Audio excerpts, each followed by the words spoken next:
Hello everyone, this side advocate Jitendra Yadav.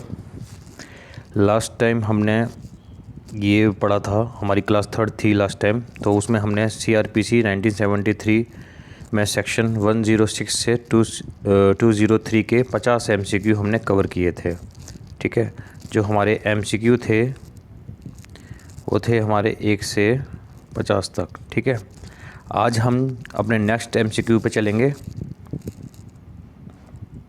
ठीक है, तो इस पे हम चलेंगे। हमारा जो आज हमारा एमसीक्यू शुरू होगा वो होगा 51 से लेके 100 तक। जो हमारी क्लास 4 है वो हमारी क्लास 4 शुरू होगी सेक्शन 51 से लेके 100 तक। ठीक है, so guys, target for IQ पे जो ये टेस्ट सीरीज चल रही है ये बहुत ही इम्पॉर्टेंट है किसी भी जुडिशरी एपीओ एमसीक्यू के पॉइंट ऑफ व्यू से, कि जहाँ पे एमसीक्यू यानी वन डे एग्ज़ाम होते हैं एमसीक्यू टाइप के, उसमें ये टेस्ट सीरीज़ बहुत आपके लिए हेल्पफुल होने वाली है।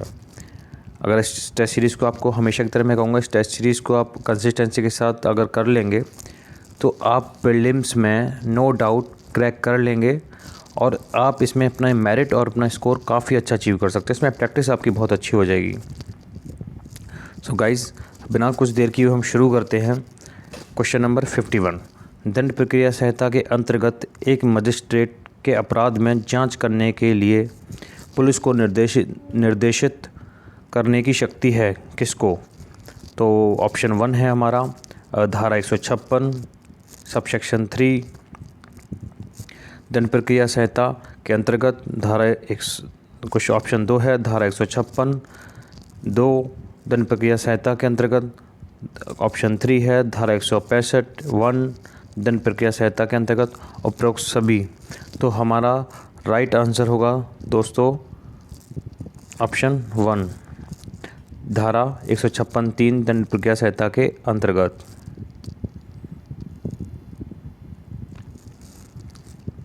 क्वेश्चन नंबर 52 है हमारा दंड प्रक्रिया संहिता 1973 के अंतर्गत बलात्कार की पीड़िता बलात्कार की सूचना देने पर कौन लेखबद्ध करेगा? बहुत ही इम्पोर्टेंट क्वेश्चन है। ठीक है, तो इसमें आप ध्यान दीजिएगा। ऑप्शन 1 है हमारा थाने का प्रभारी अधिकारी। ऑप्शन 2 है हमारा उप पुलिस अधीक्षक, यानी डप लिखा हुआ उप पुलिस अधीक्षक होगा। ऑप्शन 3 है उप निरीक्षक से नीचे का अधिकारी नहीं। ऑप्शन 4 है महिला पुलिस अधिकारी या कोई महिला अधिकारी। तो इसका राइट आंसर होगा 4 महिला पुलिस अधिकारी या कोई महिला अधिकारी। कोई और इसकी एफआईआर लेखबद्ध नहीं करेगा। Question number 53। दंड प्रक्रिया संहिता के किसी प्रावधान के अंतर्गत पुलिस थाने का भार साधक अधिकारी अपराध की प्रथम सूचना रिपोर्ट प्राप्त होने पर संबंधित मजिस्ट्रेट को उसकी प्रतिलिपि भेजेगा? तो ऑप्शन 1 है हमारा धारा 154 दंड प्रक्रिया संहिता के अंतर्गत। ऑप्शन 2 है धारा 159 दंड प्रक्रिया संहिता के अंतर्गत। ऑप्शन 3 है धारा 156 दंड प्रक्रिया संहिता के अंतर्गत। ऑप्शन 4 है धारा 157 दंड प्रक्रिया संहिता के अंतर्गत। तो इसका राइट आंसर होगा ऑप्शन 4 दंड धारा 157 दंड प्रक्रिया संहिता के अंतर्गत। क्वेश्चन नंबर 54 देखते हैं। दंड प्रक्रिया संहिता की धारा 159 के तहत मजिस्ट्रेट को शक्ति है। ऑप्शन 1 है प्रारंभिक जांच धारण करने के लिए किसी भी मजिस्ट्रेट को तैनात कर सकता है जो उसके अधीनस्थ हो। ऑप्शन 2 है पुलिस द्वारा जांच के लिए निर्देश दे। ऑप्शन 3 है या तो 1 या 2। ऑप्शन 4 है केवल 2 और 1 नहीं। तो इसका राइट आंसर होगा ऑप्शन 3 या तो 1 होगा या 2, मतलब ऑप्शन 1 या 2 होगा इसका। क्वेश्चन नंबर 55 देखते हैं। सीआरपीसी की किस धारा में यह प्रावधान है कि एक 15 वर्ष से कम आयु के बालक को पुलिस थाने में नहीं बुलाया जा सकता? तो इसका राइट आंसर हम देखते हैं ऑप्शन 1 धारा 160(1) में। ये इंटरव्यू के पॉइंट ऑफ व्यू से बहुत इम्पोर्टेंट है दोस्तों, तो ये इम्पोर्टेंट है।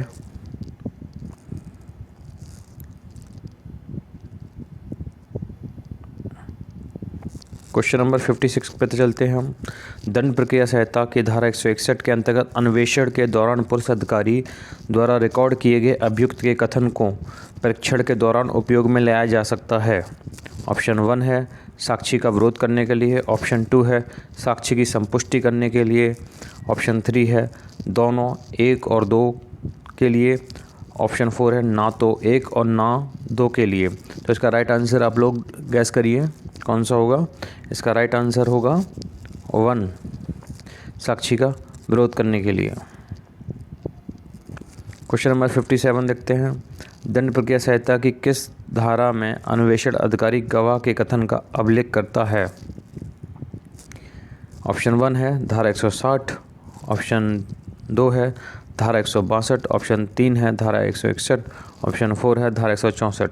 तो इसका राइट आंसर होगा धारा 161, यानी गवाह से। बहुत इंपॉर्टेंट क्वेश्चन है, बहुत ही ज़्यादा। तो इसको हम इम्पोर्टेंट की कैटेगरी में रखेंगे। जिस पे मैं इम्पोर्टेंट के निशान लगा रहा हूँ गाइज, वो आपको बहुत अच्छे से देख के जाना है। किसी भी तरीके की कोई भी केयरलेस इसमें ना हो। क्वेश्चन नंबर 58 देखते हैं। निम्नलिखित में से किस मामले में यह निर्णित किया गया है कि दंड प्रक्रिया संहिता की धारा 161(2) के अधीन एक व्यक्ति संरक्षण प्राप्त करने का अधिकार रखता है उन प्रश्नों जिनके उत्तरों की प्रवृत्ति उसे आपराधिक आरोप की आशंका में डालने की है? तो ये किस वाद में कहा गया? इसको आप लोग गैस करिए। आपकी अगर प्रैक्टिस है तो आप इसको तुरंत देख लेंगे कि किस में ये कहा गया। इसे क्या नंदिनी शतपथी वाले में, ये नंदिनी शतपथी वाले में कहा गया। क्वेश्चन नंबर 59 देखते हैं।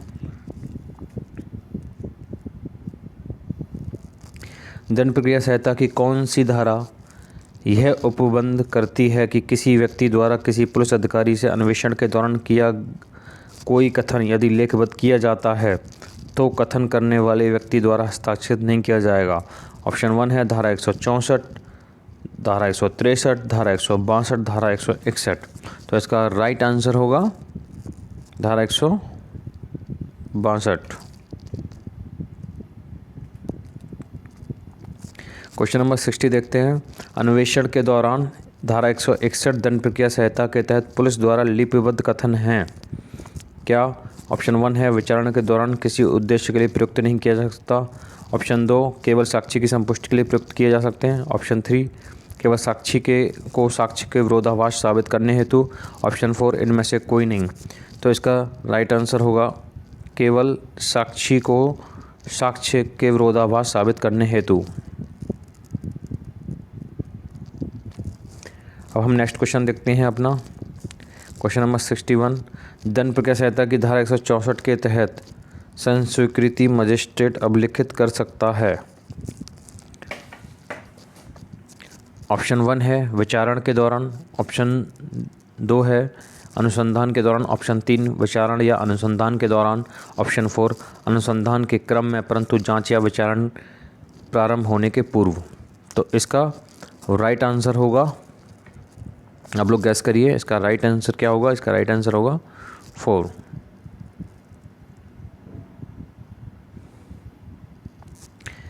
Question number 62। धारा 164 दंड प्रक्रिया संहिता में क्या इसका ऑप्शन है संस्वीकृति, ऑप्शन 2 मतलब धारा 164 CRPC में क्या है? संस्वीकृति है, अन्वेषण के दौरान किया गया कोई कथन है, अन्वेषण के दौरान की गई कोई संस्वीकृति है एवं कथन, या फिर पुलिस द्वारा साक्ष्यों की परीक्षा अभिलिखित करने की विशिष्ट प्रक्रिया वर्णित है। तो इसमें क्या है? इसका राइट आंसर होगा ऑप्शन 3 अन्वेषण के दौरान की गई कोई संस्कृति एवं कोई कथन।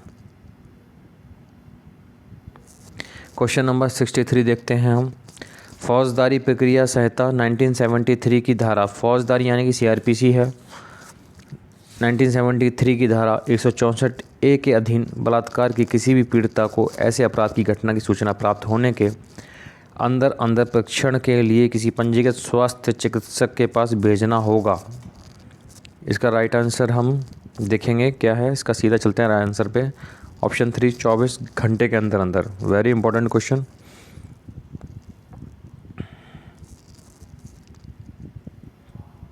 दंड प्रक्रिया संहिता की धारा 166 का के अंतर्गत जब तलाशी भारत के बाहर होती है तो फौजदारी न्यायालय जारी कर सकता है तलाशी वारंट, प्रार्थना पत्र, सम्मन।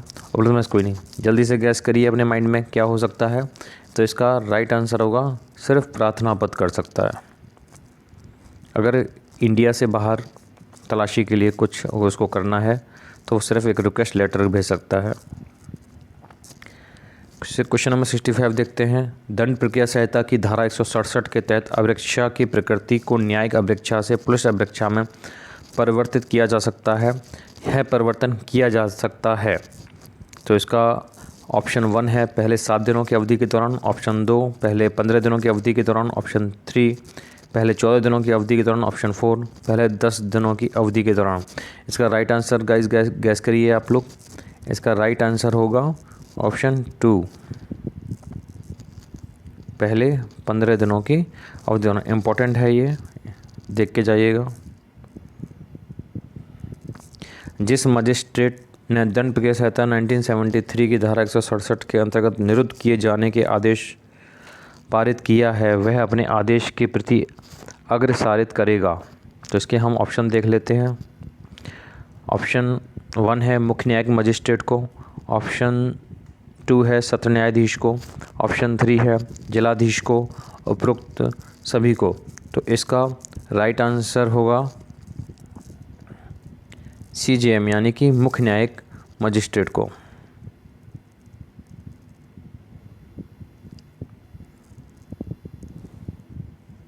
क्वेश्चन नंबर 67 हम देखते हैं।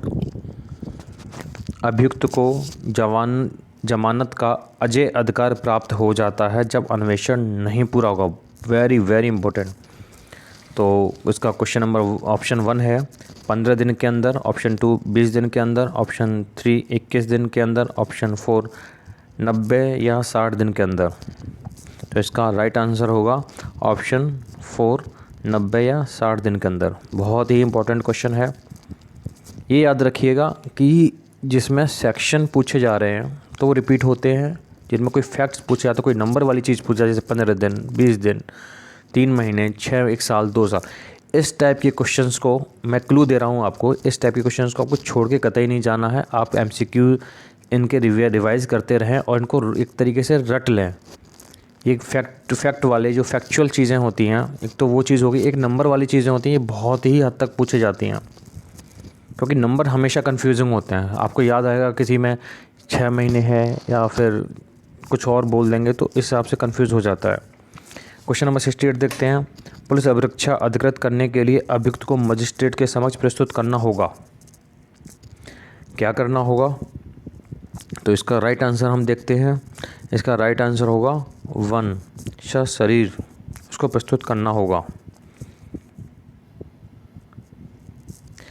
पुलिस अन्वेषण के लिए किसी व्यक्ति को निरुद्ध करने की मजिस्ट्रेट की शक्ति अधिकतम कितने दिनों की होती है? Very very important. तो इसका राइट आंसर होगा 90 दिन। क्वेश्चन नंबर 70 पे चलते हैं हम। का को बलात्कार से संबंधित अपराध में गिरफ्तार कर अन्वेषण के लिए अभिरक्षा में निरुद्ध किया गया है, उसके अधिकतम कितने समय तक अभिरक्षा में दिया जा सकता है? तो इसको क्वेश्चन को घुमा दिया है। क्वेश्चन सेम पूछा है 69 की तरह, बस इसको हमारी टीम ने घुमा दिया है। तो इस तरीके से कमीशन घुमाता है, तो आप इसको देख के जाइएगा। तो इसका राइट आंसर होगा 90 दिन। दंड प्रक्रिया संहिता 1973 के तहत धारा 172 पुलिस डायरी का उपयोग निम्न में से किस बात हेतु किया जा सकता है? अब इसी क्वेश्चन से 2 क्वेश्चन बनते हैं कि पुलिस डायरी किस धारा में दी गई है। धारा 172 यानी 172। तो इसके ऑप्शन हम देखते हैं। ऑप्शन 1 है साक्ष्यों को एकत्रित करने के लिए, ऑप्शन 2 साक्ष्यों के बयानों को अभिलिखित करने के लिए, ऑप्शन 3 जांच या विचारण में न्यायालय की सहायता के लिए, ऑप्शन 4 अन्वेषण पुलिस की सहायता प्राप्त के लिए। तो इसका राइट आंसर होगा 71 का ऑप्शन 3 यानी कि जांच या विचारण में न्यायालय की सहायता के लिए। क्वेश्चन नंबर हम 72 देखेंगे। दंड प्रक्रिया संहिता 1973 की निम्नलिखित कौन सी धारा आपराधिक विधि संशोधन अधिनियम 2018 द्वारा संशोधित की गई है? Very very important. तो इसका राइट आंसर होगा धारा 173। क्वेश्चन नंबर 73 देखते हैं। दंड प्रक्रिया संहिता की किस धारा के अंतर्गत अन्वेषण अधिकारी के लिए केस डायरी, यानी डायरी लिखा है या टाइपिंग एरर है, डायरी बनाना या रखना अनिवार्य है? देखो मैंने कहा था ना 70 नंबर का क्वेश्चन आप देखिए, उसमें मैंने कहा था कि डायरी का क्या आएगा, तो पुलिस डायरी यानी केस डायरी। तो इसमें राइट आंसर होगा धारा 172।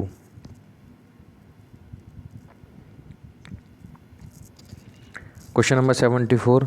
जब जांच या परीक्षण धारा 376 सीआरपीसी के तहत किए गए आपराधिक प्रक्रिया से संबंधित है तो जांच या परीक्षण कितनी अवधि के अंदर संपादित किया जाएगा? वेरी वेरी वेरी इंपॉर्टेंट, तो इसको भूलना नहीं है। तो इसका ऑप्शन 1 है चार्जशीट फाइल करने के 1 हफ्ते बाद, ऑप्शन 2 चार्जशीट फाइल होने के 8 हफ्ते बाद, ऑप्शन 3 चार्जशीट फाइल होने के 2 महीने के बाद, ऑप्शन 4 चार्जशीट फाइल के लिए। तो इसका राइट आंसर होगा ऑप्शन 3 चार्जशीट फाइल होने के 2 महीने के बाद।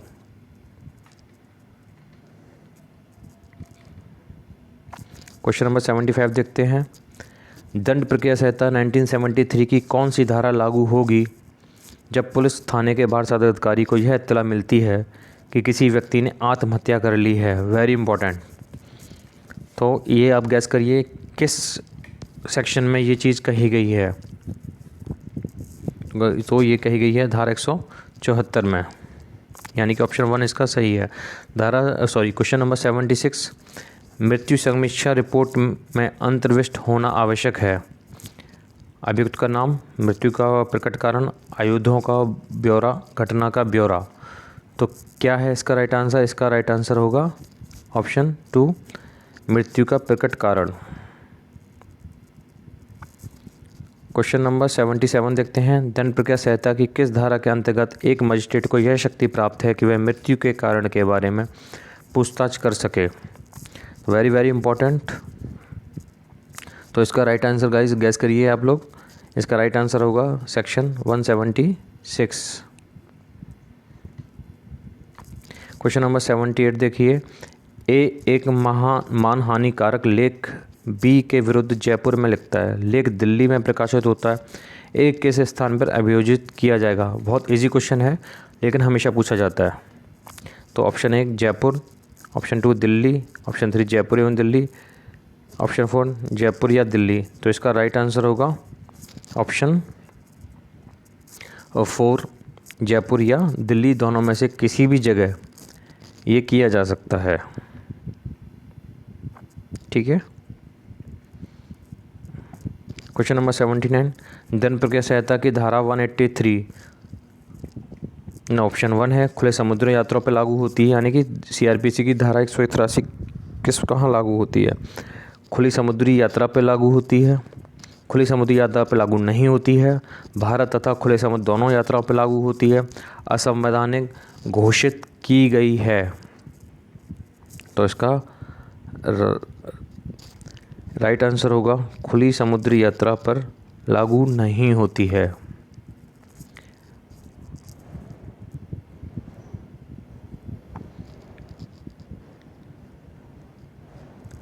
क्वेश्चन नंबर 80 हम देखते हैं।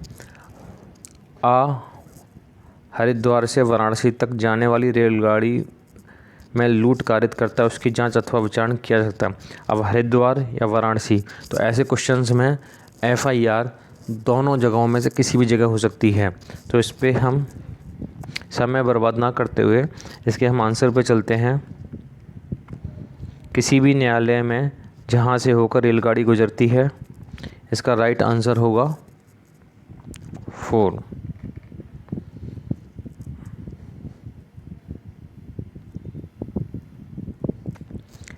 एक ब्रिटिश नागरिक ने भारत में पंजीकृत विमान पर अपराध किया। अपराधी के विरुद्ध दंड प्रक्रिया संहिता 1973 के किस उपबंध में कार्रवाई की जा सकती है? तो इसका राइट आंसर होगा धारा 188 के अंतर्गत।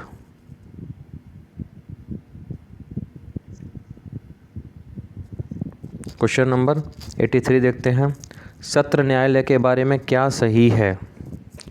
उपापर्ण के बिना संज्ञान ले सकता है। ऑप्शन 2, उपापर्ण के बिना संज्ञान नहीं ले सकता है।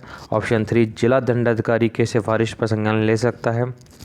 ऑप्शन 4, पुलिस अधीक्षक द्वारा पेश चालान पर ही संज्ञान ले सकता है। तो इसका राइट आंसर होगा ऑप्शन 2, उपापर्ण के बिना संज्ञान नहीं ले सकता है।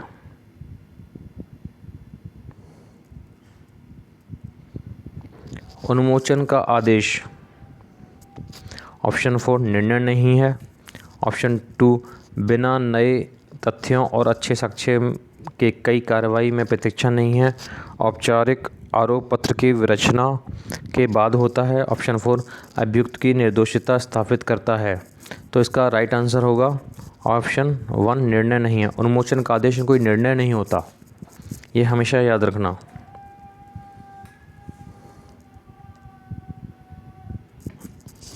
क्वेश्चन नंबर 85, दंड प्रक्रिया संहिता 1973 की धारा 190(2) के अंतर्गत द्वितीय श्रेणी मजिस्ट्रेट को निम्न में से कौन अपराधों का संज्ञान लेने के लिए अधिकृत कर सकता है?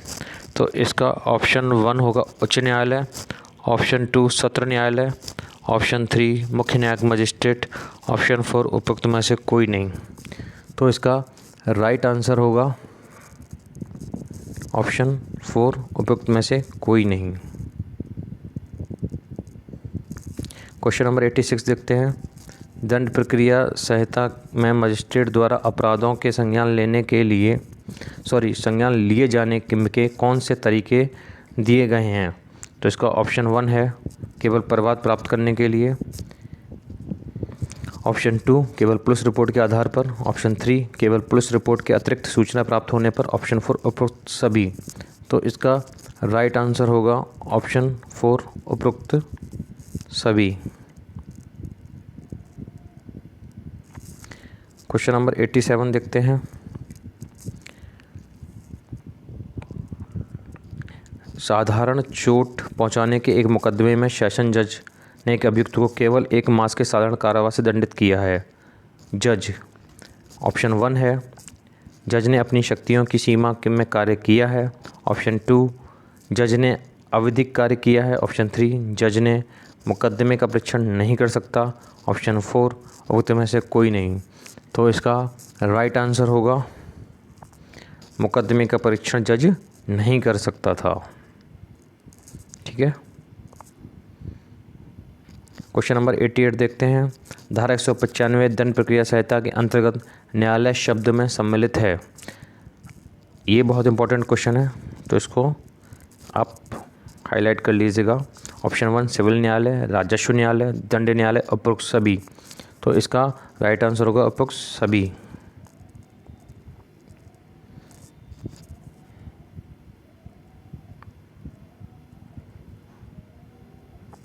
क्वेश्चन नंबर 89 देखते हैं। जब किसी मामले में कोई न्यायाधीश या मजिस्ट्रेट व्यक्तिगत रूप से हितबद्ध है तो मामले का तब तक ना तो विचारण करेगा, न ही विचारार्थ सुपुर्द करेगा, ना ही कोई अपील ऐसे मामले में सुनेगा जब तक कि ऑप्शन 1 है उच्च न्यायालय की अनुज्ञा ना दी गई हो। ऑप्शन 2 है उच्च न्यायालय के मुख्य न्यायाधीश की अनुज्ञा ना ली गई हो। ऑप्शन 3 है उसके अपीलीय न्यायालय की अनुज्ञा ना ली गई हो। ऑप्शन 4 है उपरोक्त में से कोई नहीं। तो इसका राइट आंसर होगा ऑप्शन 3, उसके अपीलीय न्यायालय की अनुज्ञा ना ली गई हो। क्वेश्चन नंबर 90 देखते हैं। लोक सेवकों के अभियोजन से संबंधित उपबंध है। तो इसका राइट आंसर हम देखेंगे। इसका राइट आंसर होगा दंड प्रक्रिया संहिता की धारा 197 में। क्वेश्चन नंबर 91 देखेंगे। निम्नलिखित में से दंड प्रक्रिया संहिता 1973 की कौन सी धारा न्यायाधीशों के अभियोजन से संबंधित है?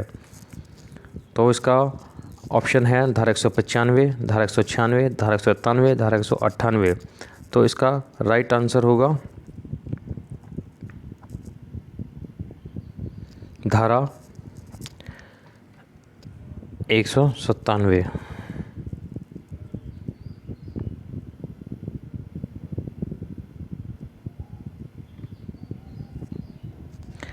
क्वेश्चन नंबर 92 देखते हैं। दंड प्रक्रिया संहिता कि किस धारा के अंतर्गत विवाह के विरुद्ध अपराधों के लिए अभियोजन से संबंध में प्रावधान है। वेरी वेरी इंपॉर्टेंट, तो इसको ध्यान में रखते हुए जाइए। किस धारा में ये प्रावधान है? तो ये धारा 198 में प्रावधान है इसका। ये बहुत इंपॉर्टेंट क्वेश्चन है, हर एग्ज़ाम में हर स्टेट में पूछा गया है। दंड प्रक्रिया संहिता की धारा 198 के अंतर्गत कोई न्यायालय भारतीय दंड संहिता की धारा 497 एवं 498 में दंडनीय अपराध का संज्ञान निम्न में किस व्यक्ति के प्रवाद पर करेगा? यह भी बहुत इंपॉर्टेंट क्वेश्चन है, तो इसको हम देखेंगे। इसका राइट आंसर क्या होगा? इसका राइट आंसर होगा ऑप्शन 1, स्त्री का पति। ये हम राइट आंसर इसका देखेंगे, और स्त्री का पति। क्वेश्चन नंबर 94 देखते हैं। दंड प्रक्रिया संहिता की किस धारा में विवाह के विरुद्ध अपराध के लिए अभियोजन के संबंध में प्रावधान है? तो वही क्वेश्चन घुमा दिया है जो हमारा 92 था, वो क्वेश्चन नंबर 94 भी हमारा घुमा दिया। इसका होगा धारा 198। जो विवाह संबंधी जितने भी हैं ना CRPC में, तो ये इंटरव्यू में बहुत पूछा जाता है, तो ये क्वेश्चन आप इंटरव्यू के पॉइंट ऑफ व्यू से भी देखते हुए चलें, ठीक है। तो इसमें पूछ लेते हैं, पैनल इस तरीके से पूछ लेता है कि बताइए CRPC में विवाह संबंधी मामले किस धारा में दिए गए हैं, तो आप कंफ्यूज हो जाएंगे। आप IPC भी दिमाग में दौड़ाएंगे, CRPC पर यह सेक्शन आपको अटका देता है। तो ये क्वेश्चन याद रखिए 198। क्वेश्चन नंबर 95 देखते हैं। अपराध जिसका विचारण सिर्फ प्रवाद पर ही हो सकता है। ऑप्शन 1 चोरी, ऑप्शन 2 विवाह के विरुद्ध अपराध, ऑप्शन 3 बलात्कार, ऑप्शन 4 आपराधिक मानववध। तो इसको हम देखेंगे। इसका राइट आंसर होगा ऑप्शन 2 विवाह के विरुद्ध अपराध। Question number 96। दंड प्रक्रिया संहिता की निम्नांकित कौन सी धारा विवाह के विरुद्ध अपराध के अभियोजन के संबंध में है? फिर से वह क्वेश्चन घुमा दिया।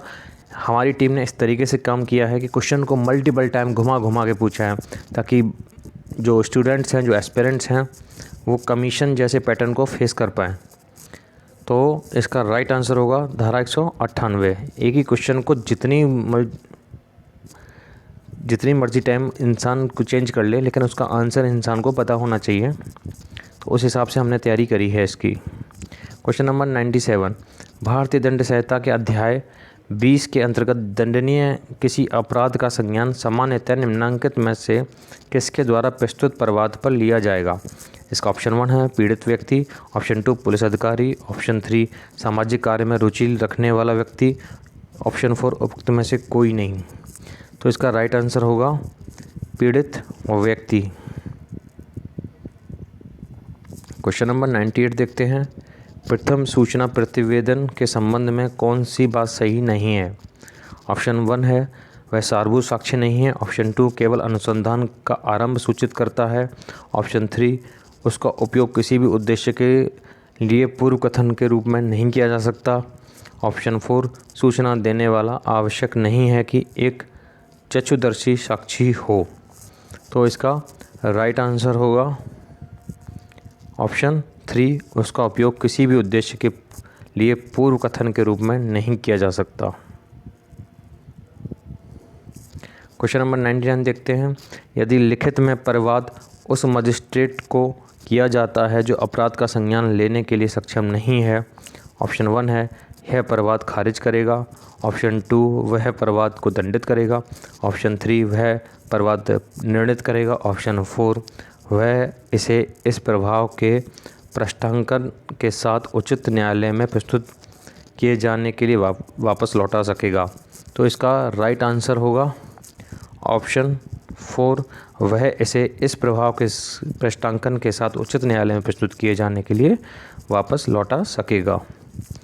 क्वेश्चन नंबर 100 देखते हैं हम, जो कि हमारे इस क्लास का लास्ट क्वेश्चन है और हमारे सेक्शन CRPC के धारा 106 से 203 तक के लिए हमने 100 क्वेश्चन हमने 2 क्लासेस में अटेंड किए हैं, क्लास 3 और क्लास 4, जिसमें हमने 100 मोस्ट MCQ अटेंड किए हैं। तो हम लास्ट अपना MCQ देखते हैं क्वेश्चन नंबर 100 का। दंड प्रक्रिया संहिता की निम्नलिखित कौन सी धारा मजिस्ट्रेट प्रवाद को खारिज कर सकेगा यानी कि करेगा? तो इसका राइट आंसर होगा ऑप्शन 1 धारा 202, ये नहीं, ये आपका धारा 203 के अंतर्गत मजिस्ट्रेट परिवाद को खारिज कर सकेगा यानी करेगा।